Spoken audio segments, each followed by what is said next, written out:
Hi guys, welcome back to the Liberty Bunker. Is the government of the United Kingdom still pursuing the idea of herd immunity? Now, this is something we heard a lot about around 3 weeks ago.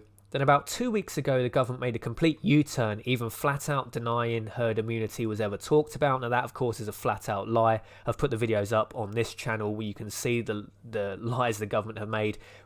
1 minute talking about herd immunity, then about a week later completely U-turning on that and then flat out denying it, which actually is a lie.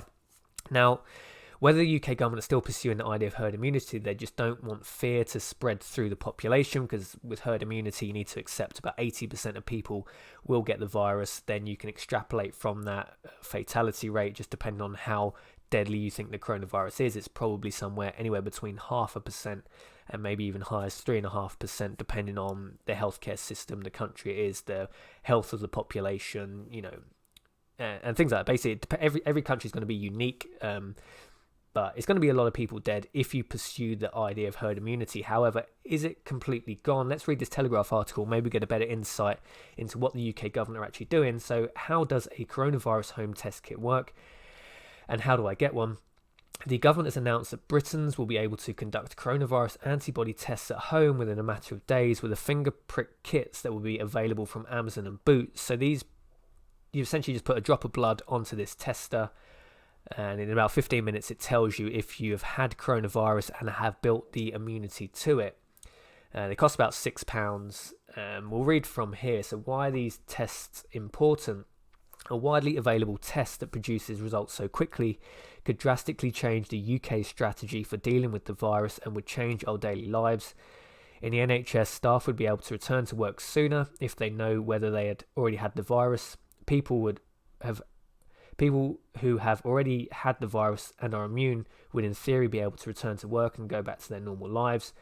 The impact of these tests on the economy and on public health could be enormous. Now, from pretty much the start of this virus spreading, the World Health Organization said the best way to fight it is just to test. Now, this is something that the UK government haven't done. Whether you completely believe the World Health Organization should be believed rather than the UK government, I don't know. But it seems the countries that have got on top of coronavirus well, i.e. like South Korea probably being the best one, having a lot of cases initially and then really got control of it. That was just through lots of testing, then tracking and tracing the people who tested positive, who they've been around, and they did a really good job of that, and they managed to get it under control. This is something the UK government have never really done, and they've essentially lost control now, because if you wanted to do that track and trace method, that should have been done, really late December, early January, when no one was talking essentially about this virus. Now they've essentially lost control.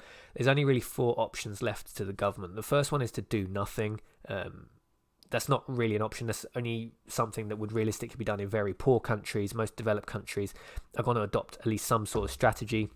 The second option is herd immunity. Now, it's not that different from doing nothing, but what you essentially want to happen is a controlled burn of people getting the virus and it spreading through the population. You don't want it just to spread completely out of control. You want to kind of protect the healthcare service, protect the NHS, and let the slow burn of people who contract the virus, like kind of a bit of a buffer. So everybody, or at least 80% of the population, will get the virus, but you do it in a slow, controlled manner. This could be one of the reasons why the UK is currently in lockdown now, and maybe that's just to slow the burn down, let the NHS get on top of it. They're building many of these field hospitals with thousands of beds, and then as they slowly unwind the lockdown, then it will bring up the pace that the virus spreads at, and we kind of get this controlled burn. Third and fourth options are quite difficult because they don't really know if they work. I mean, we know herd immunity probably will work unless the virus mutates, of course. But besides that, it's kind of a solid idea. I mean, if the virus mutates, then you are kind of screwed if you've done herd immunity, and then everybody has to re-get it again, and it could be a much more deadlier strain. When it's already mutated twice, so you're looking at a third or maybe fourth mutation, could be a lot more deadly. So herd immunity certainly has its risks.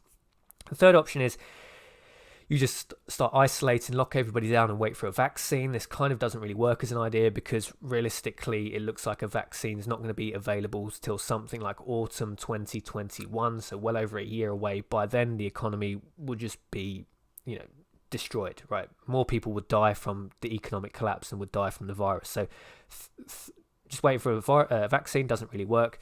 Fourth option is isolate everybody and have the lockdown so sort of vicious, as such a violent lockdown, nobody can move at all, nobody comes into the country, which isn't happening anyway. We're still getting flights in from Iran and China, so that it seems they're not going to go for this fourth option. But if you just locked everybody down, nobody moves for like 2-3 weeks, in theory you could just quash the virus by people would have it, they would be cured from it, and then you could unlock everybody. However, that doesn't really work, because you'd not be able to allow anybody from foreign countries to come back to the UK, because you only need one person with the virus, and then you've got the whole problem starting again. So option one isn't really an option. Do nothing. Only very, very poor countries are really going to pursue that method because they have no other option.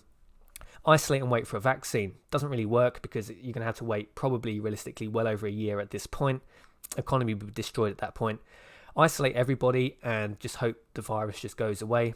Doesn't really work, because they're not even stopping the flights that are coming in from overseas nations at the moment. So it doesn't really seem, the only option the UK government could possibly be doing that would logically make sense at this point is the idea of herd immunity.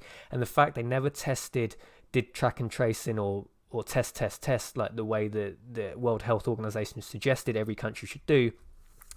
They weren't doing the initial test to see who had the virus, but now the UK government seem to be pursuing the idea of these home test kits and then getting people back into the economy. So that make logical sense that the herd immunity is the way. They were never interested from the beginning of finding out who had the virus and trying to stop them moving around and stop them spreading it. They were never interested in that, but they seem to be interested a lot more in finding out who has had the virus and is now immune to it, which would suggest that herd immunity is still an option that the UK government are not only pursuing but actively seem to be like buying test kits for, because it just doesn't make sense. Like, they never tested rigorously early on, but now they seem to be pouring money into the the antibody kits, which would allow people to go back to work. So it seems like everything you can take away from what the UK government is doing, it still appears to me anyway that it's herd immunity that they want to pursue. But what are your thoughts and opinions on this? I mean, there's only really 4 options: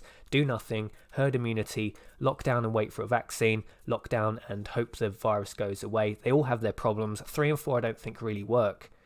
Herd immunity could work. If you get a viral mutation, you're pretty much screwed, especially if the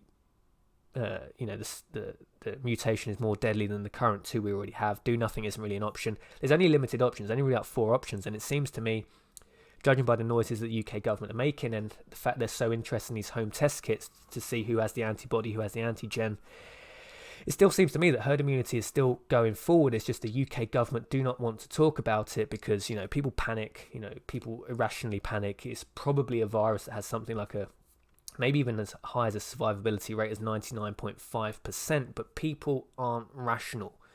I don't know, let me know your thoughts and opinions. Are we still going down the road of herd immunity? It stacks up, the evidence stacks up for me that we're still going for the idea of herd immunity. Vaccine, we're going to have to wait too long. The UK government aren't serious about stopping flights from countries that are infected, heavily infected with coronavirus. So that doesn't really stack up in terms of just trying to make the virus disappear by waiting 2-3 weeks of a severe lockdown. People that have the virus recover from it, some will die, etc. I don't know, let me know your thoughts and opinions. Are we still pursuing the idea of herd immunity? It seems to stack up that way to me. Jason from Liberty Bunkers signing off, and I'll see you in the next video.